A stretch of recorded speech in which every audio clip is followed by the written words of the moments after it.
Шешләреңә бармакларың батырыйм, тарыйм һәм тузгытыйм. Кар йөрем бөртекләргә айырыйм.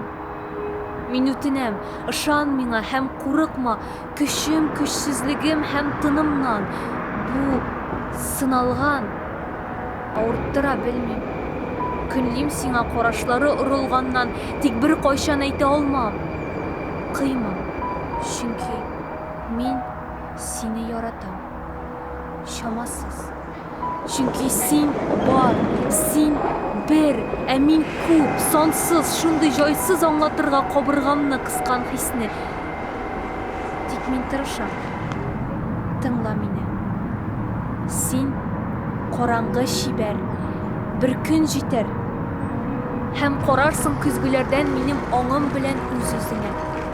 Һәм имәнеп китәрсең син. Күзләреңнең киек җаныдай назлы бәргәләнүен, кулларыңның сөйкемле калтырануын, ирен очларыңның самими кырыслыгын һәм чәчләреңнең синең һәр ымыңны кабатлап сулавын күреп. Әйе, син барысын да аңларсың. Тик аңарчы, мин синең чәчләреңне тузгатырга тиеш.